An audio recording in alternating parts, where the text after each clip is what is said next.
नमस्कार, खबरें अभी तक पर आपका स्वागत है। मैं हूं अलीम अतहर। आप देख रहे हैं हमारा खास प्रोग्राम मिशन लोकसभा। 5 राज्यों में हुए चुनाव के बाद सियासी समीकरण तेजी से बदले हैं। 3 राज्यों में जनता ने बीजेपी को सत्ता सौंपी तो दिल्ली में बीजेपी सबसे बड़ी पार्टी बनकर उभरी। वहीं मिजोरम के नतीजे कांग्रेस के पक्ष में रहे। इस चुनाव के बाद हरियाणा में कांग्रेस सहित सभी दल लोकसभा चुनाव की तैयारी में जुट गए हैं। क्या है राजनीतिक पार्टियों की तैयारी, इस बार क्या होंगे मुद्दे, इस पर बात करने के लिए फिलहाल हमारे साथ एक खास पैनल मौजूद है। हमारे साथ हरियाणा इंसाफ मंच से मौजूद है लखपत कटारिया जी। साथ ही आपका स्वागत है खबर अभी तक पर।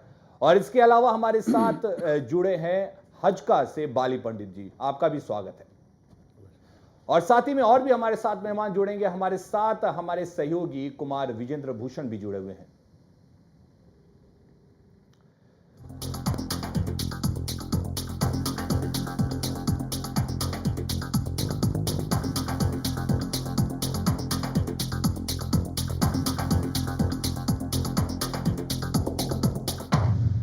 तो हरियाणा में मिशन लोकसभा की तैयारियां शुरू हो गई हैं। मुख्यमंत्री भूपेंद्र सिंह हुड्डा ने दिल्ली में कांग्रेस के शीर्ष नेताओं से मिलकर रणनीति तैयारी करनी शुरू कर दी है।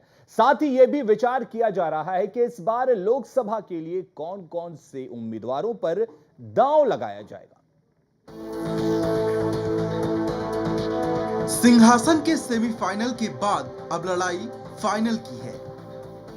कांग्रेस सेमीफाइनल में मुंह की खाई है, लेकिन फाइनल में स्थिति बेहतर हो इसलिए तैयारी अभी से शुरू कर दी है।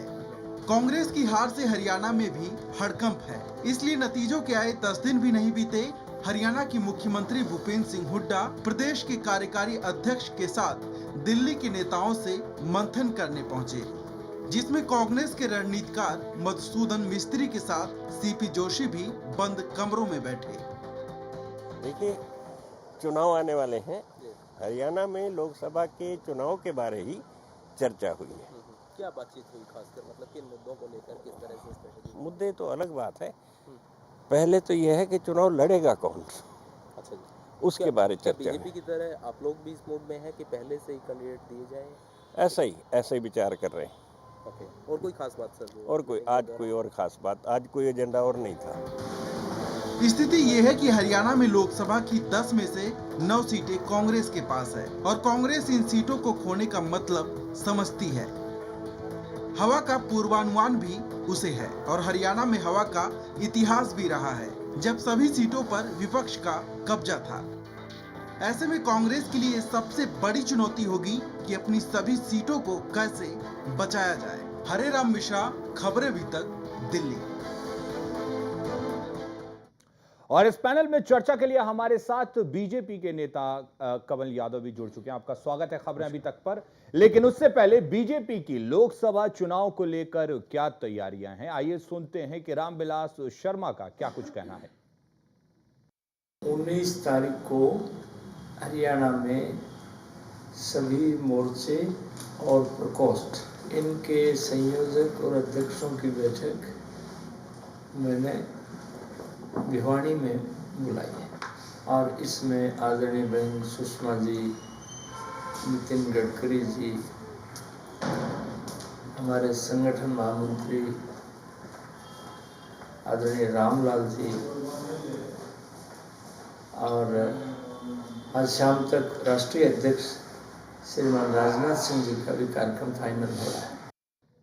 और इसी तमाम चीजों पर आज हम अपने इस खास प्रोग्राम में चर्चा करते हैं। चर्चा के लिए सबसे पहले चलते हैं हम अपने सहयोगी कुमार विजेंद्र जी के पास। विजेंद्र जी, जिस तरह से आज जो है दिल्ली में बैठक हुई, मुख्यमंत्री हुड्डा के साथ जो है प्रदेश अध्यक्ष कांग्रेस के फूलचंद मुलाना भी शामिल हुए, उसके अलावा सीपी जोशी और मधुसूदन मिस्त्री भी शामिल हुए थे। आपको नहीं लगता है कि मिशन जो लोकसभा है वो कुछ ज्यादा ही पहले शुरू हो चुका है? जी देखिए, यहाँ पे जिस तरह सलीम दिख रहा है कि लोग मिल रहे हैं, मुलाकात के दौर चल रहे हैं। साथ ही आपने रामविलास शर्मा को भी सुना, वो भी कह रहे हैं कि लोग आएंगे, उनसे मुलाकात होगी। और साथ साथ एक तरह से ये बात बिल्कुल सामने आ रही है कि अब शायद जल्दबाजी है और इस बात की बहुत जल्दबाजी दिख रही है कि हम किसी तरह उस कैंडिडेट को सामने लेके आएँ और वैसे कैंडिडेट को लेके आएँ जो बिल्कुल इन सब चीज़ों से अलग अपनी तैयारी पूरी कर सके, क्योंकि यहाँ पे जिस तरह से दिल्ली में हाल देखने को मिला है पहली, जी। अगर जो कांग्रेस जिस तरह से दिल्ली में विधानसभा के चुनाव में जो एक सीटें गंवाई हैं और सरकार गंवाई वहाँ पे, तो वहाँ पे पूरी तरह से ये बनता है कि आखिर वो उनका जो आत्ममंथन चल रहा है उसी का एक नतीजा है कि यहाँ पे से हुड्डा जाते हैं और वहाँ पे जाके सीपी जोशी सरीखे या फिर मधुसूदन मिस्त्री जैसे ऐसे नेताओं से मिल रहे हैं।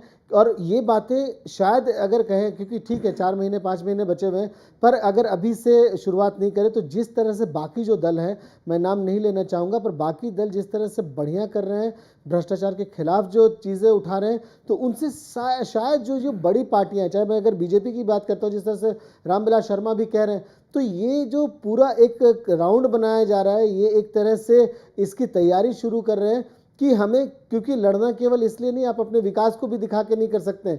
भ्रष्टाचार की बात सामने बहुत खुलकर आ रही है। साथ ही अगर हम बात करें जिस तरह से कांग्रेस की अगर 4 स्टेटों में हार देखें आपने, वो बात करें तो कांग्रेस को एक तो पहले उस चीज़ को रीगेन करना बहुत मुश्किल होगा। दूसरी बात है कि बीजेपी नहीं चाहेगी कि उनका जो एक विजय रथ शुरू हुआ है वो कहीं भी अगर 2014 में कहीं जाके अटके नहीं, क्योंकि आपने दिल्ली का हाल देख ही रहे हैं कि वो सबसे बड़ी पार्टी होते हुए भी नहीं कर सक रही है। तो हरियाणा में ऐसी स्थिति ना आए, इसलिए शायद हुड्डा ने अपनी कवायद शुरू कर दी है। इधर बीजेपी भी, और बाकी पार्टियों के बारे में अब नहीं आ रहा, लगता हो सकता है कि इस पूरे चर्चा के बाद शायद बाकी पार्टियां भी सामने आ जाएंगी। हमारे साथ आपने बात की बीजेपी के नेता कमल यादव जी भी मौजूद है। कमल जी, आपको नहीं लगता जिस तरह से अभी आपने रामविलास शर्मा को भी चुना, आज जो है दिल्ली में कांग्रेस की बैठक हुई है, बीजेपी भी जो है अब 4 राज्यों या 5 राज्यों के चुनाव के बाद से जिस तरह से निर्णय ले रही है, मिशन लोकसभा की तैयारियां शुरू हो गई हैं, आपको नहीं लगता है कि हालांकि आप पीएम जो वेटिंग है उनके नाम की घोषणा पहले ही कर चुके हैं, लेकिन अभी जो है 4-5 महीने पहले ही मिशन लोकसभा की तैयारी, थोड़ी जल्दीबाजी नहीं है? देखिए, चुनाव तो होने ही है और मुझे लगता है कि चैनल में बैठा था, शुरुआत देश में ही चुनाव का बिगुल बज चुका है।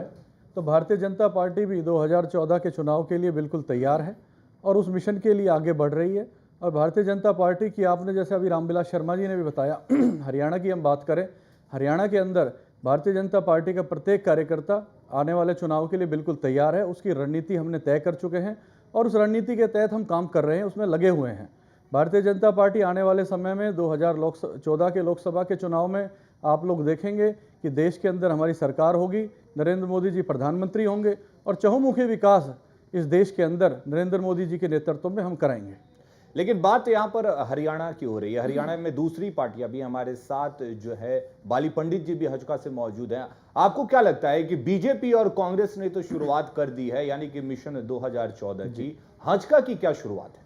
देखिए, हजका और भारतीय जनता पार्टी का हरियाणा के अंदर गठबंधन है। बाली पंडित जी, मैं भी यही कहना चाहूँगा कि हजका और भाजपा का जो गठबंधन पिछले लगभग 2 सालों से चलता आ रहा है, तो हम तो ऑलरेडी संघर्ष कर रहे हैं और तैयारी में लगे हुए हैं। और जैसा कि अभी पीछे 5 विधानसभा चुनाव हुए 5 राज्यों में, तो हर मीडिया वाला भी ये कह रहा था भाई ये सेमीफाइनल है आने वाले 2014 लोकसभा चुनाव का। और अगर यदि हम इसको गौर से देखें तो भारत के नक्शे में इधर राजस्थान से शुरू होता हुआ मध्य प्रदेश और छत्तीसगढ़ और इधर दिल्ली, तो इधर आधा भारत हमने कवर किया है। अभी ये जो 5 विधानसभा चुनाव हुए, इसमें एक तरफा जीत जो भारतीय जनता पार्टी की हुई है, ये एक लहर नहीं तूफान बन चुका है। और पहले मैं कहावत बताना चाहूँगा कि 1995 के आसपास कहते थे कि जो व्यक्ति घर से निकलता था गाड़ी लेने के लिए तो सीधा मारुति शोरूम पे जाता था, लेकिन आज का जो सिस्टम है चेंज हो चुका। सेंट्रो आ रही है, कोई बहुत सारे मॉडल मार्केट में हैं, लेकिन पहली बार 2014 में ये चुनाव ऐसा होने जा रहा है कि जनता घर से मन बना के चलेगी कि मोदी जी को प्रधानमंत्री बनाना है और भारतीय जनता पार्टी को पूरे देश को सौंपना है। नहीं, आप कह रहे हैं बाली पंडित जी, जिस तरह से, क्योंकि मैं यहाँ पे आना चाहूँगा बीच में, बाली पंडित जी हो चाहे कमल यादव जी, आप जिस तरह से बता रहे हैं, तो आप लोगों का जो गठबंधन है वो है, अगर इसमें विधानसभा के लिए गठबंधन बना है, क्या आप लोगों ने ये हमारा गठबंधन तो लोकसभा के लिए भी है, तो क्या सीटों का बंटवारा उसी तर्ज पे होगा? क्योंकि सीटों का बंटवारा हमारा हुआ बड़ा है। 2 सीटें हजका को मिलेंगी, 8 सीटें भारतीय जनता पार्टी को मिलेंगी। भारतीय जनता पार्टी राष्ट्रीय पार्टी है, हमारे साथ बड़ी पार्टी है, इसलिए हमने 8 सीटें उनको दिया है और 2 सीटों पर हजका लड़ेंगी। हमारे साथ हरियाणा इंसाफ मंच के नेता भी मौजूद हैं, लखपत कटारिया जी। एक चीज और है कि हरियाणा इंसाफ मंच इस बार अगर चुनाव हैं उसमें पहली एंट्री होगी, पार्टी बनती है या चुनाव लड़ती है उसके बाद से।